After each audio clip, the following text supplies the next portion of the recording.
Good morning. Darnga le chan ve. Darnga le mi som ni le pali. Darnga le mi som ni le pali dia. Bo in ni som pakhat. January 2020. 2020 first ride. Nei don. Right destination to Silchar Assam ania. Con chuyện thâu hiền. Silchar kan kal don itu. Masabera MP atana dot chia huan zone na. Dona dot le viela. Don ke kan dia tung baren AP ralte. A thim lai hi tu lavak long. A mu nom jong la. Tu avangin. Yang an ti tur vel kan soi ma. Nakina ko huna. Mumal daw lagi karon film chawang. Silchar kan kalanga tuan Silchar mission compound kai ngatanga bike vel kan tanga tuan terang tuan. Engenge mo bazar tur tepan kan lakal kual vek tu. Ife khali kena kan plan tu. Tu ko tang. Quick update. Darga letan be darga letan खूप मरी अब तुम यहाँ से फिर कर पे kan po san kan ani ya so kual po yang kan to ni to tep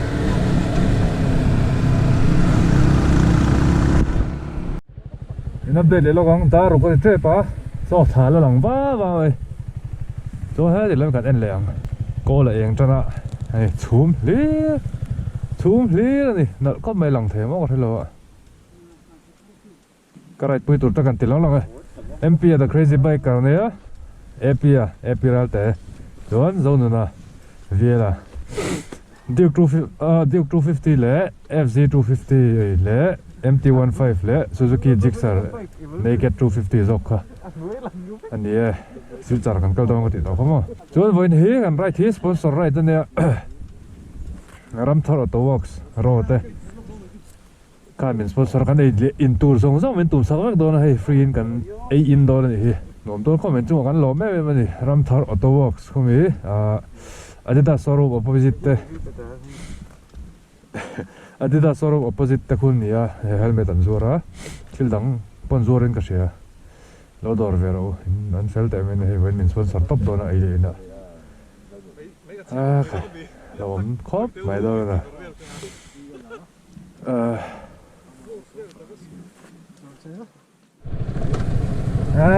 hay là tiếp tục rồi đi chuộc riêng đi chuộc em ngồi để bổ rốc thiên cá ạ cẩn thận về cái gì ấy mà hành nồm tắc em mà hành môi tắc em khô chúm chung ạ we are above the clouds mà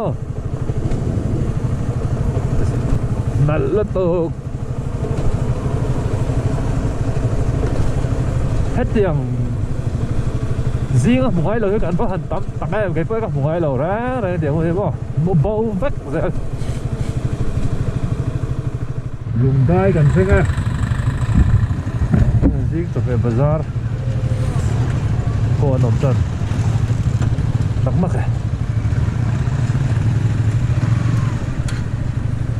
à hiện riêng thêm quý cần ít lốc rồi đây không à còn đấy à tôi là hiến lùng tay à chưa cần ấy lo còn cháu sát túi lại ar túi cần ấy bốc á chuan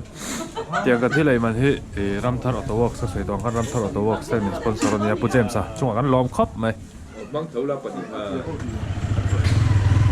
đã rục lệ mít sôm ly lệ Pathum cần thế này nó trên cần chung lại đón chia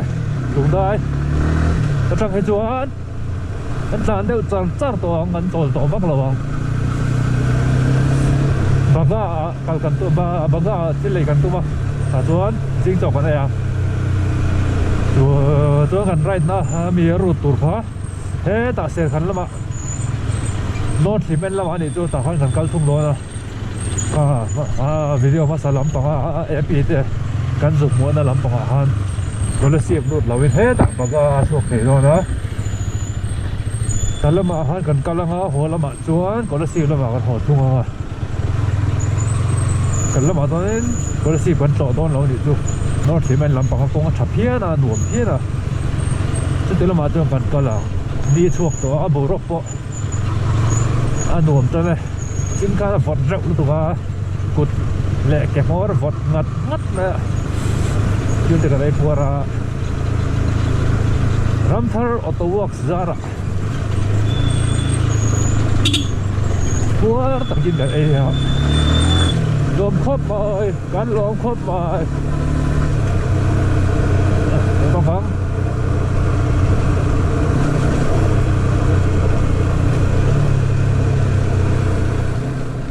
cả hết đặt pen xuống hết từ lắm bằng sai phai cồn bùi hết từ lắm bằng chuan sai phai hết từ lắm bằng nó chỉ mình làm bằng hết từ lắm bằng cái thùng á hồ lắm mà tôi thấy là còn hồ bôi về thùng đồ nè máy để máy tán là vì tán nó về cái tháp bôi đó để hồ lắm tán làm chút thì làm mấy con cái thang này ngắm một tờ tấm bắc lo nổ rộng đấy rồi nè mà xe cũ ta bà ra chuột thì mà tất cả cũng cần chính xác cần chất lượng tục mà xe xe bắc lầu con nó bảo thế mà xe tụi bọn em thì nó phải là thăng anh thì cũng mà gì về hay bên vai gió tỷ thang lại thấy rất lâu một bốc xịn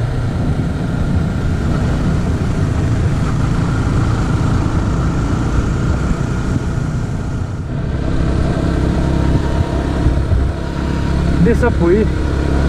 anh lút cho nó hết lại thì cả nó sẽ không thể đâu lại thôi thì anh đầu tiên phải có này anh là black top chia đâu mà sẽ đầu tiên mang đó anh gì tao không vậy khám bỏ sáng xuống vẫn là sắp về xuống bắt đầu về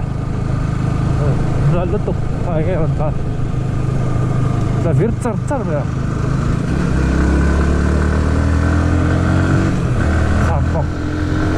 sáng không rồi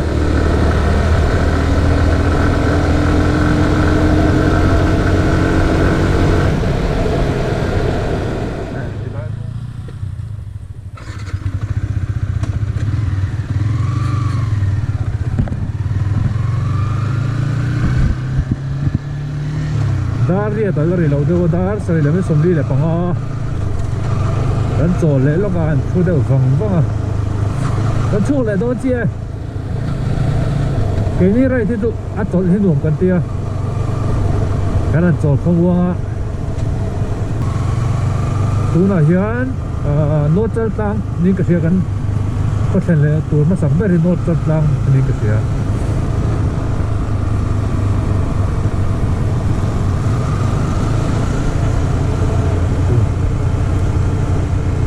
nốt chân tăng km rưỡi cả lâu mà không hiện nuông rồi không mấy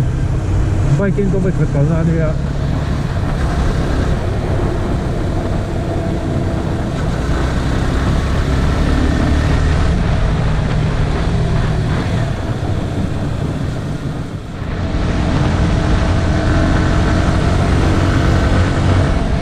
nốt chân là có thu gần luôn mét anh đi nốt chân là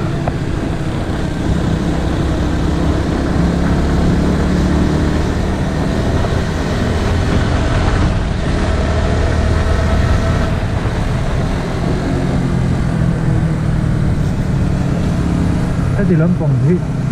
không ăn uống rồi khớp này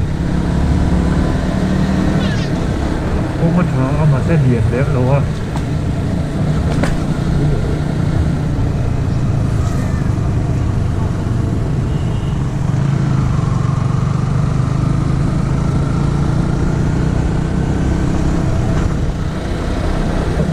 saya harga dia setin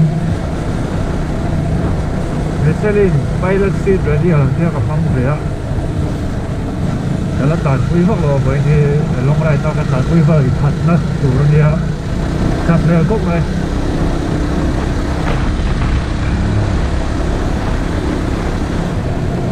lúc con là phải có nên mua thật là cái này, cái xe thấy thế nào tôi phải sớm là cái là này thật nó phải cốc này.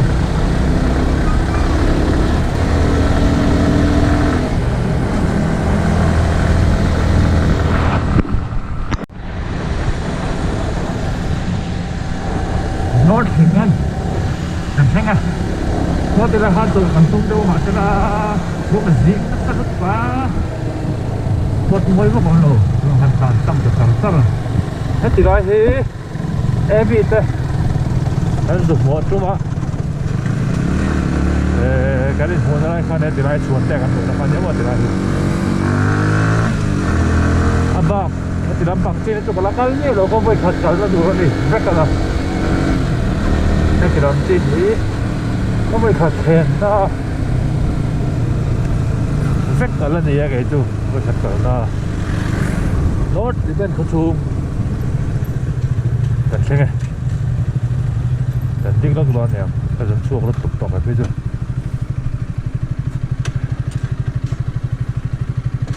ấy nhỉ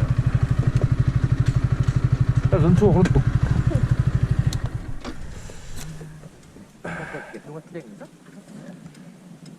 ấy lấy thiên tầm bốc xe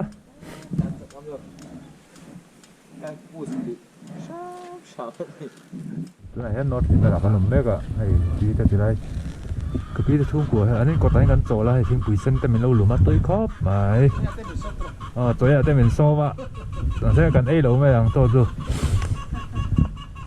cắn lốm tôi vào cà phê tuy nó sai Tuirial liền đi đây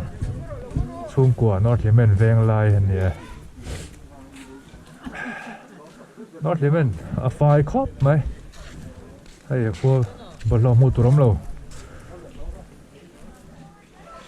mua phải tao hay chỉ cần cầm lắm bằng căn sự lại nó thì mình đủ mà đâu lắc khăn khó car cũng ở đây sao vậy in mấy lần xua này xua do cái nào xí ra còn phải vui cái mua xí ra tê lần xua bạc thì lệ ha là ha cái đủ không này sao vậy cái hôm hả cái gì á thì avangin nè thế là một cái tia sava lâu này MPN lâu adiang azu chara lâu thia bơi cọp này sao cô lấy chân về retrieve hey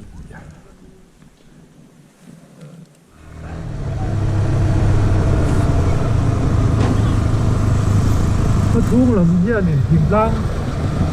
làm gì cái này còn thằng con mày hay ăn quá phải ăn rồi phải rất tốt rồi đó phải em rất mấy nè Aizawl có thung làm gì cái này còn chú tập rất phải nó làm vậy anh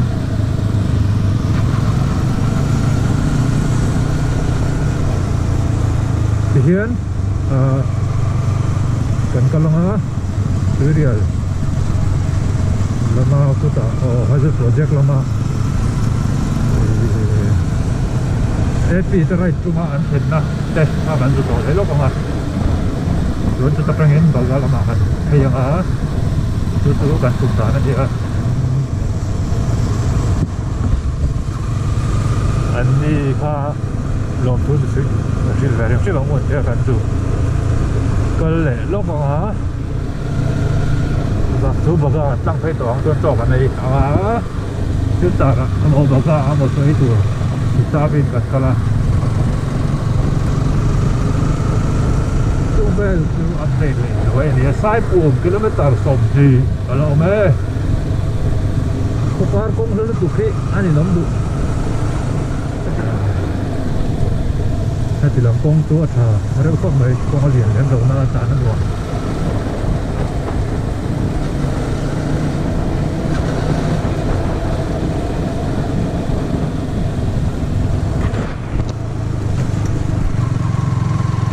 so mereka minit pun minit ni lah lama sudah yang saya pun katakan lu tanda kan ni saya pun tuan bagah kilometer 9 dah plan bel ada ni ada kamu tuan saya pun katakan kan ni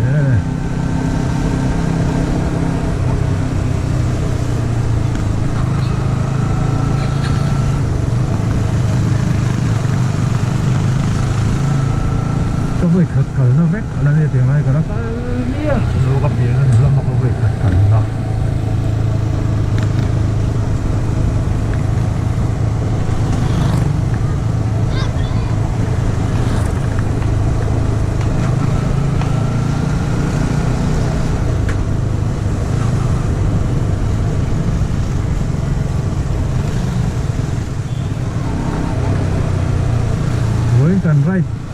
tu sponsor right kan ti tokat ram thar o go ra ko Adidas showroom opposite ti ami te helmet dor tama kan ai le into zong kan pama ya nin kum sakari ning to sai to ting pui na ko nin tum sakre kan ni free in to den to de to kan lom zeri helmet dor helmet tak tak mp te helmet to te sang sang man som tin ka dor ve nuai to ki ha mo ya ni mi ta tur te le ke ma helmet tur te ti ga le an sel ko mai dor kon no ma ta ko an ti to ma ne ni dam ai lo dor ve to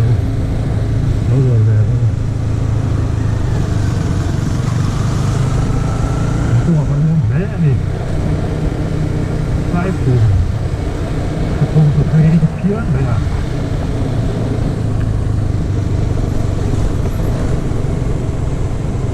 Tuirial Aizawl project lui ko ku ti lam pang tu alam thei do lek tu an lui tim kum mai ma the video tan lam khel lo mai thei alam phak chia lo mai thei ken thum mai tak lam hi Tuirial Aizawl project lam pang ani ti lam hi lo kan kal na tu ti lam ai kal la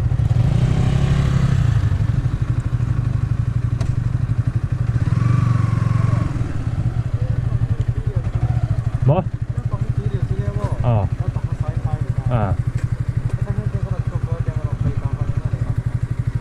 Hết ta kan so tang tut na mo. Hết ti lam baga chuka ti lam pang he Tuirial Aizawl project lam kong chu ni hết ti lam kan tan pheng ma se kan kal tu khat ti lam hen wi ai ra khat ti lam na no ma an jo kal zo yang a chu zo a ta kan tang phe liang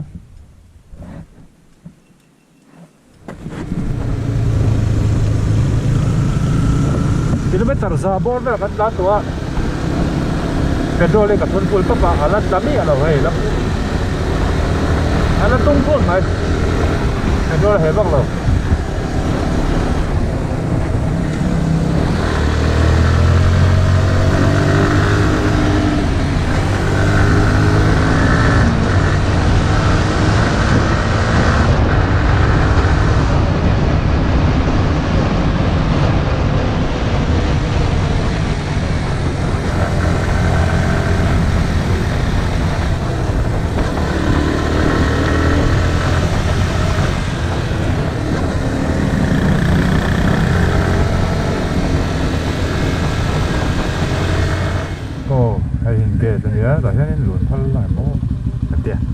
Welcome to Tuirial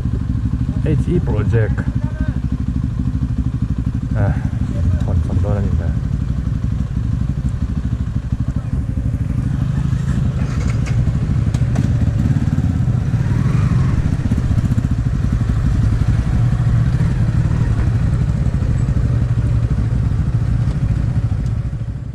Kan xem ai ở hôm nay. Tại hiện kan lút sâu lúc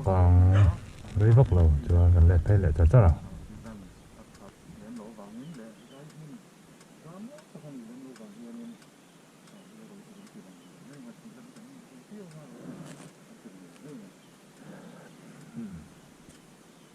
đấy muốn ba tắc chiên tắc chiên cần tiền làm kéo lầu cho avangin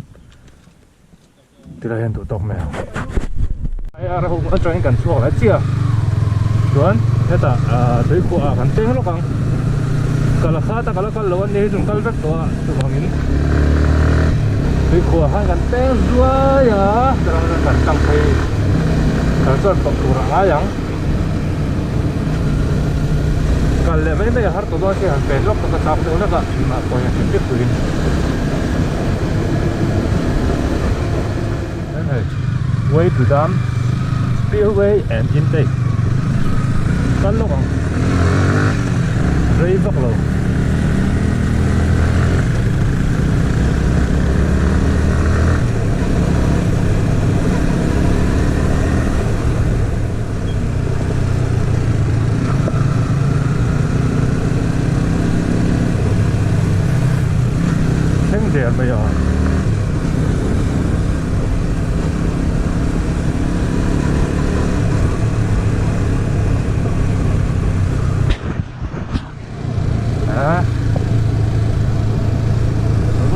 giáo phê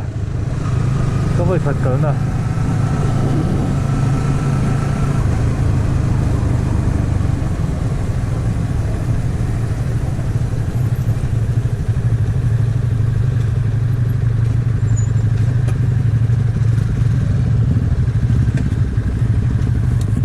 đặc chi năng